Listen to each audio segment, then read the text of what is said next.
gotta be an inside job.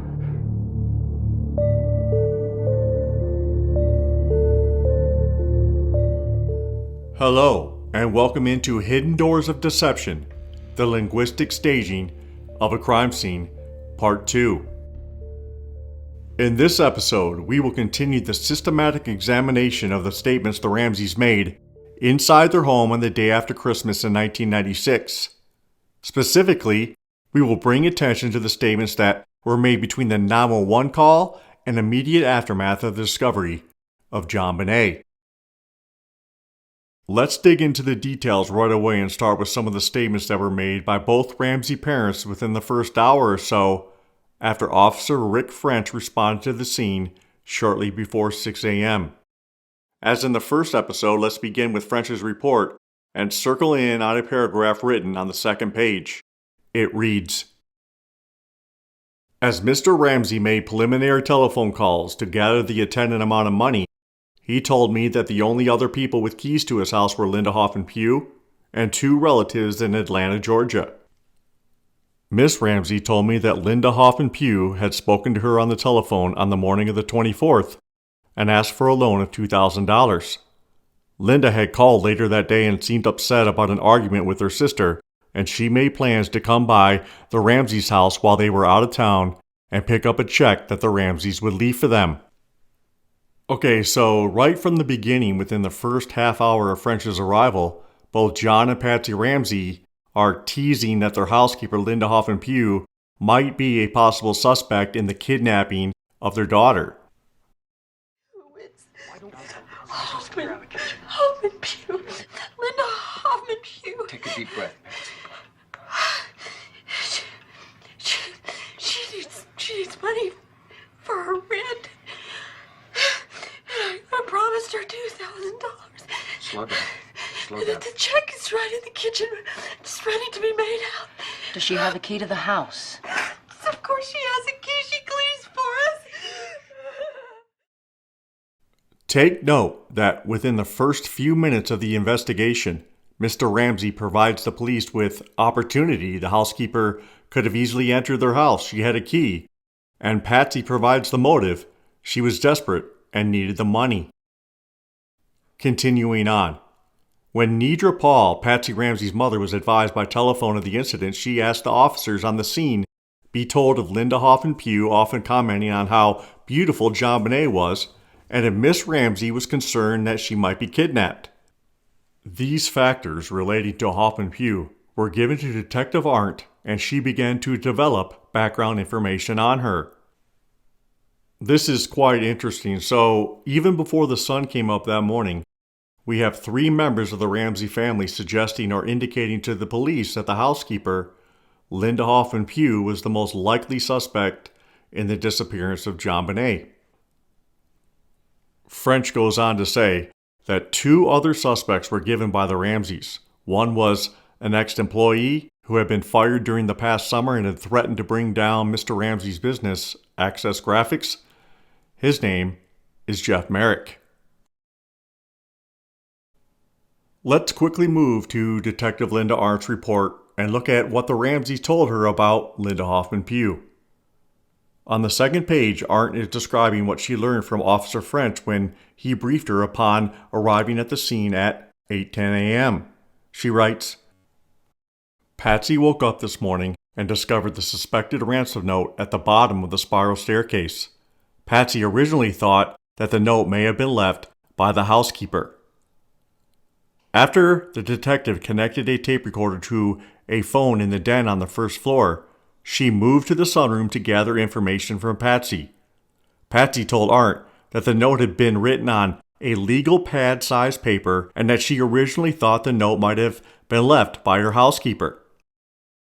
She then asked Patsy who had keys to her home.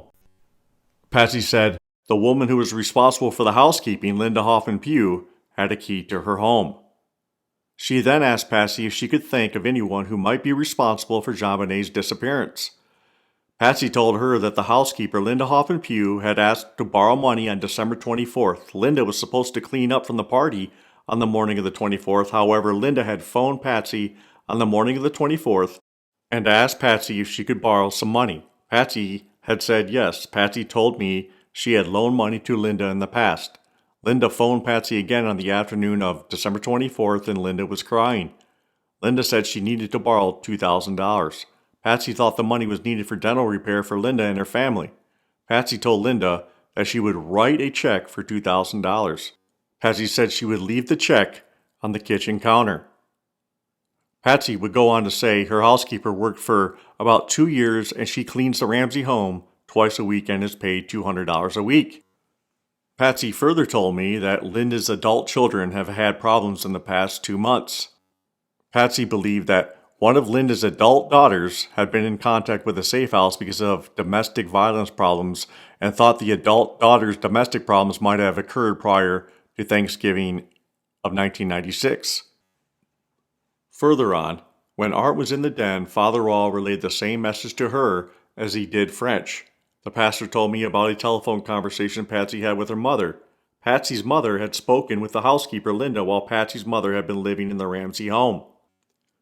Miss Linda Pugh had reportedly said that JonBenet was so cute that someone would kidnap her.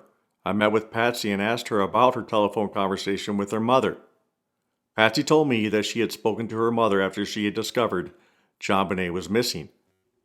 Patsy's mother is Nedra Paw, and she told Patsy that Miss Linda Pugh had said many times that JonBenet was such a beautiful girl, and wasn't Patsy afraid that someone was going to kidnap her. After she met with Patsy, Detective Art met briefly with Mr. Ramsey. She asked John who had keys to the residence. Ramsey told her his son, John Andrew, and mother-in-law, Nedra, had a key to the house and that they were both currently in Atlanta. Mr. Ramsey said there had been no stolen or lost house keys, but their housekeeper, Linda Pugh, did have a key to the house, and that she was the only person living in Colorado who had a key to the Ramsey house. Later, he told Art about the ex-employee, Jeff Merrick, and that he had been let go 5 months ago. After the housekeeper had been named a possible suspect, Art then attempted to get photos and handwriting exemplars from John, and John provided the film from his camera which he thought contained a photo of the housekeeper. So let's pause it here for a moment. That was a lot of information to process in such a short time. However, I believe it was necessary if we were going to try and understand or get a feel for what was going on and what was being said inside the Ramsey home in the critical first hours of the investigation. So what we've learned so far is that even before the sun had risen on the Flatirons on that fateful day in Boulder, Colorado, 3 members of the Ramsey family had heavily implicated their housekeeper as someone who had the opportunity and the potential motive to kidnap JonBenet. Now, were the Ramseys' concerns about their housekeeper legitimate? Or was something else at play here? We will circle back to these statements later in my analysis. The next statement, or 2 statements that we're going to examine, were made by John Ramsey in the minutes after the discovery of JonBenet. So let's return to the crime scene. It's just after 1 p.m. Mr. Ramsey has just found JonBenet in the wine cellar, and Detective Art instructs Mr. Ramsey to lay her down on the carpet in the foyer near the front door that leads into the living room. Art tells John to call 911 and ask for a coroner to respond to the scene, which for some reason he doesn't do. Guard this door. Don't let anyone in. Go call 911. Go call 911. Mr. Ramsey then grabbed a throw from a nearby room and placed it over JonBenet, who had been moved by Art into the living room by the Christmas tree. Art asked John where he had found JonBenet. Ramsey told her she had been in the wine cellar lying underneath a blanket. John laid down next to JonBenet with his arm around her, then rolled away and came back up to the kneeling position. He then turned to Linda Art and said the one thing I believe John had been waiting all day to say. It's gotta be an inside job. And it has to be somebody that knows the family. Nobody knows about the wine cellar in the basement. Ah, but guess who did? In an interview on Friday, December 27th, Linda Hoffman told the police that the day after Thanksgiving, she, her daughter, and her husband were at the Ramseys' house washing the windows and getting the house ready for Christmas. But she couldn't find the artificial trees that had been brought to the house from the Access Graphics storage hangar. After they washed the windows, Hoffman Pugh and her daughter started searching the house for the missing trees. She saw a closed door in the basement just past the boiler room, which she had never noticed before. She tried to open the door, but it was stuck shut. She pulled at it hard, and the door finally opened. Feeling around in the dark, she found a light switch on the wall to her right and saw that the room was full of trees. So, just 3 weeks before Christmas, Linda Hoffman and her whole family were in the wine cellar retrieving the trees and decorations to put up around the house. Who would have known this, other than the Hoffman family and the Ramseys? In the immediate minutes after Ramsey had told Detective Arndt that it has to be an inside job, and that it has to be somebody that knew the family because nobody knows where the wine cellar is, one of the victim advocates, Grace Morlock, told detectives that John Ramsey said more than once that he didn't think the kidnapper meant to kill his daughter because she was wrapped in her blanket.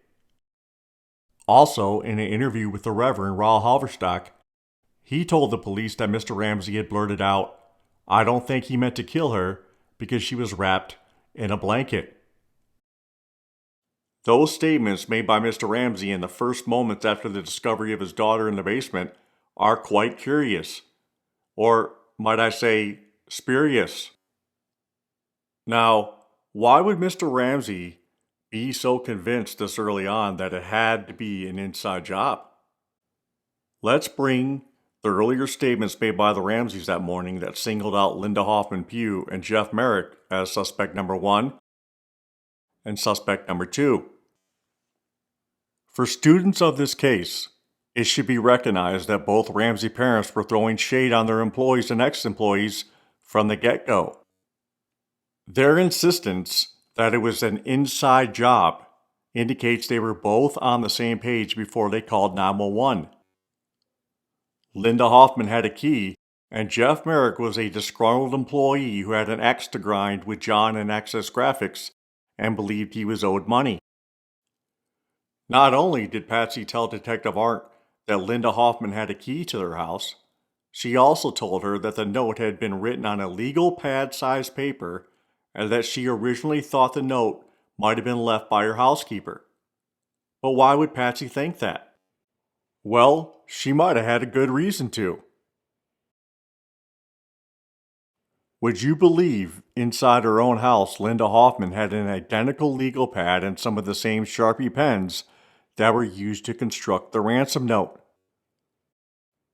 From Steve Thomas's book, Inside the Ramsey Murder Investigation, we learn. Then the detective said they wanted white-lined notepads, and Linda handed over one that seemed to be a visual match of the ransom notepaper and admitted it had come from the Ramsey house. A key? She had 2. Any felt-tip pens of the sort that probably wrote the ransom note? 3. And of course, who would also know what staircase Patsy would use in the morning to arrive in the kitchen? And who would have ample opportunity, more perhaps than anyone else, to stumble across a pay stub laying out on Mr. Ramsey's desk that listed the amount of his bonus that year, $118,000. But wait, there's more. 2 days prior to Christmas, before the guests arrived for the Ramsey Christmas party, Patsy told Hoffman Pugh to take the paint tray and stash it in the basement with all of the other clutter. Later, when the police showed her this crime scene photo number 178, she told investigators that's not where she left it and she had put it at the foot of the stairs and didn't know who had moved it. This makes the housekeeper the last one to touch Patsy's paint tray. And as you can see, there was no attempt to conceal, hide, or dispose of it. Instead, it's staged in front of the cellar door on display with the broken half of the murder weapon sticking straight out like a sore thumb. The red Swiss Army pocket knife, also part of the crime scene and found just a few feet from JonBenet, most likely had Hoffman Pugh's fingerprints on it as well because she had taken it and hid it away in a cupboard above the laundry sink on the second floor just 3 weeks before Christmas. When you systematically lay out these elements of evidence and add the statements the Ramseys made about their housekeeper that morning, you could argue that not only did they name and nearly blame, but perhaps they even looked to frame Linda Hoffman Pugh. Or at least throw a few red herrings out her way for the police to chase and hunt down, which they did.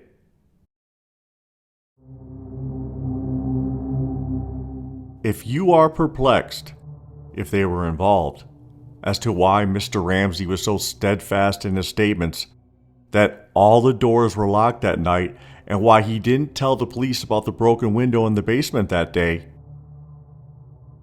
and if we are puzzled why the Ramseys would use their own pen to write the ransom note on their own pad, include details such as John's bonus, leave a practice note inside the pad, then purposely hand over that same pad to the police when asked, none of it makes sense. Unless the staging was meant to sell the idea of an inside job. And what do we see? Just minutes after the discovery of JonBenet, Mr. Ramsey tells everyone that it must be, an inside job. And that the killer didn't mean to do it because she was wrapped in her blanket. That statement alone is massively damning. The fact there is a ransom note but also a body is even more damning. So the final question is, were the Ramseys just a system in nature, playing out their deterministic roles that would ensure the survival of their own? Or was it something much darker or delusional, like an intruder? What do you think? Are you watching closely?